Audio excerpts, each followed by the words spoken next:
story absolutely infuriates me at a level that I'm surprised it does. And when you bring it up, people kind of laugh. They think it's funny. They don't really see what this is about. Oh, Peanut the squirrel, ha ha ha. What if it was a human being? Well, granted, I don't want to sit here and pretend who is worthy more of due process, but that's what this is. It's governmental overreach. This is the rise and tragic fall of Peanut, which was really a tale of government overreach.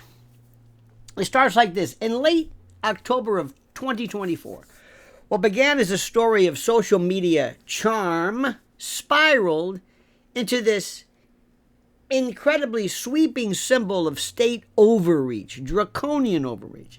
Peanut, or P-Nut, as he was so lovingly known, and his raccoon friend, Fred, don't forget Fred, they became victims of a raid that turned their lives into a cautionary tale.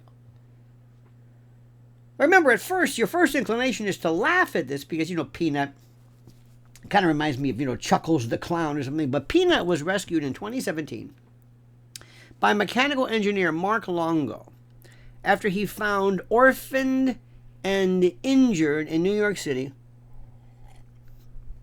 this little squirrel rather. He was raised in his home and later showcased with flair and panache, including a little cowboy hat, holding waffles. Peanut quickly became an internet sensation and a source of income. So by October of 2024, his Instagram had over 500,000 followers.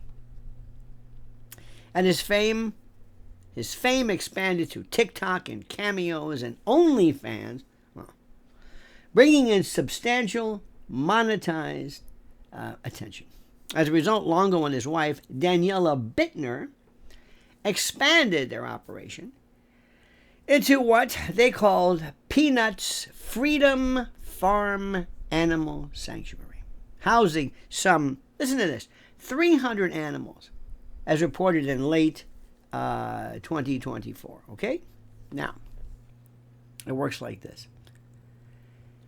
There were complaints and government scrutiny which followed. Of course, it seems that celebrity status comes from, and with some unwanted exposure.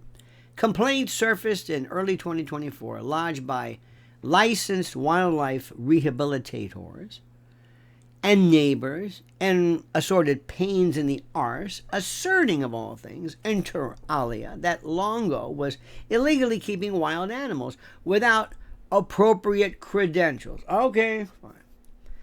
Now, it seems like the Department of Environmental Conservation, the DEC, the State Department of Environmental Conservation, DEC, initially held back, and they cited, the usual bureaucratic stuff and hurdles and inefficient evidence and that sort of thing. And they kind of said, okay, enough is enough with this stuff. But the tipping point came in October when it was reported that Longo had brought a raccoon into his home. Well, no way. Freedom of speech, freedom of association, not in New York State. You see, the facial concern, raised alarm as raccoons, as you can understand this, are known as rabies carriers. Okay? Theoretically, it's fine. And a public health review spurred action. A judge issued a warrant, and agents from the DEC and the health department swooped down and converged on the Longo's Pine City home on October the 30th. Now, it was a raid, a seizure, and then the fatal bite, the alleged fatal bite. The seizure turned violent, so they said. According to reports, Peanut bit a DEC wildlife biologist through 2 layers of thick leather gloves. Right. And Epstein killed himself. Right? Is that it too? Okay. Now, the bite, authorities claim, made euthanasia necessary to test, of course, for rabies, given that ante-mortem rabies testing isn't feasible without brain tissue. Now, moments later, both Peanut and Fred were euthanized and decapitated for testing. They weren't euthanized. They were executed. But the results, both animals tested negative for rabies. And despite the negative findings, their bodies were never returned, and the owners received no apology, no nothing. And as Longo's lawsuit later put it, this was not a matter of rabies prevention, but a senseless act of violence, an obscene demonstration of government abuse. You with me? The public backlash and the political firestorm were unbelievable. PNuts' death quickly became a cultural lightning rod. The emotional intensity was felt from social media to the halls of power, to D.C., to the White House, everywhere. Users online condemned the raid, with some suggesting it was political overreach and a vendetta, or even a morality play gone wrong. Politicians seized on the story. Donald Trump Jr. quipped, "They will let rapists and murderers across the border go and come into our country but kill a pet squirrel? That's Democrat overreach." And in response to the public uproar and bomb threats targeting DEC facilities, allegedly, the department pledged a procedural overhaul. The new acting commissioner, Amanda Lefton, announced reforms, introducing body cameras for agents, updating rabies testing protocols, and by revising wildlife seizure protocols. Now the lawsuit was filed. Justice, not just for Peanut, but for all of us. Longo and Bittner didn't back down. In late June 2025, they filed a 40-page lawsuit in Chemung, Chemung County Supreme Court, accusing the state of executing their pets rather than humanely euthanizing them for rabies testing. They argue the bite may not have happened or was a result of agent mishandling, and even if it did, the agent should have been vaccinated. They accuse authorities of exceeding the search, exceeding the warrant scope, and causing extreme emotional and financial damage, leveraging animals' internet celebrity status. They made money from this, and that also was used to fund this particular sanctuary. Then on August the 9th of 2025, they filed a new court of claims suit in Albany seeking $10 million in damages. Court of claims lawsuits are against the state of New York and certain agencies. It's a specific jurisdiction. And the suit labels the incident as egregious government violence, not a legitimate health intervention. So Longo and Bittner then claim that their losses go beyond sentiment. They include monetized content revenue, emotional trauma, and public reputation.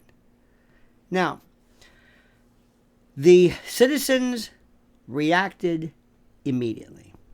A cultural crack in the system was seen, and the outrage wasn't confined to animal lovers. The raid was seen by many as emblematic of creeping, jackbooted government overreach. Accusations ranged from excessive force during a raid on a rodent to treating a sanctuary owner like a terrorist. Defenders of Longo used the term squirrel napped, using New York's law enforcement, or saying rather that New York's law enforcement crossed the line into absurdity while ignoring bigger crimes. Now, the legal and legislative fallout were beyond the courtroom, as you can imagine, because state legislators introduced PNuts law. What about Frank? Anyway, aimed at reining in animal seizure practices. And the proposed legislation mandates administrative hearings before any raid or euthanasia. That's due process. That's it. Due process. Procedural due process, which is redundant. For wildlife caregivers, especially those operating sanctuaries or informal rescue operations. Let's look at the anatomy of overreach here. That's what this is. PNuts' death has become an unsettling case, and a case study, in civil liberties. The government's action, the raid, exclusion, execution without notice, all followed by silence, echoes scenarios usually reserved for human civil rights violations. It illustrates how bureaucratic inertia and fear-driven overreaction protocols and lack of transparency can converge into tragic and sickening outcomes like this. From Longo's side, the sanctuary was a labor of love, Consistent with wildlife rehabilitation, from the state side, legal infractions and rabies risks demanded intervention. But this was less about health and more about control and teaching them a lesson. You didn't ask for permission. And there's no slight too minimal, too undignified for the state. And the cost of that was the life of a beloved pet and a symbol for many. So the final punch, is it going to be justice or just a message? Well, we'll see. Where does this leave the public? See, the Longos want not just justice for Peanut and Fred, but safeguards for rescuers and caretakers everywhere. See, the lawsuit and proposed reforms aren't just courtroom theatrics. They've already awakened the sleeping giant. They're desperate attempts to prevent another viral tragedy from unfolding. Will New York pay $10 million in restitution? I hope so. That amount feels symbolic, an attempt to quantify what is essentially incalculable, the emotional suffering inflicted by overreach, and the sense of being so violated by your state, and to be subject to ridicule, and the emotional distress that follows therefrom. But for those watching, it's also a test of accountability. Will the system recover from its own narrative of abuse, or will it dig in and become intransigent and double down on secrecy? I don't know. This is not about some cute little squirrel, a raccoon. It's something bigger. It's governmental overreach. It's this bureaucratic mindset, this insanity. They could have done, if this were Kathy Hochul's child or grandchild, I guarantee you they would have said, let's work this out. Let's take a look. Let's see. Let's observe make sure everything's okay. This story is complete and utter bullshit about biting through blood. Come on. They don't even care about pretending not to lie. This is what we're talking about. This is the problem that we face today. And this is why this case is important. Justice for Peanut, for Frank, but justice for us against these bureaucratic, these Stasi-like jackbooters. It's the people who themselves get the badge, get the light, get the guns, get all this stuff, but never really, they're not taken seriously. And whenever they get a chance to swoop in on a raid to get a little squirrel and his sidekick raccoon, I mean, this sounds, they overreach because they're not respected. They don't have SWAT teams. They don't have drones. They don't have you're not going to see NYPD Squirrel or something. They have to show you. It's like the meter maid, the parking official, the guy at the airport who says, move it along, the one who's never taken seriously, the one who looks like a cop, acts like a cop, but isn't treated with the same respect. Oh, this goes much, much deeper. So what do you think, my friends? What do you think? How angry does this make you? How furious does this make you? Now is a chance for you to like the video, subscribe to our noble channel, to look at the questions I posed, and comment as you see fit.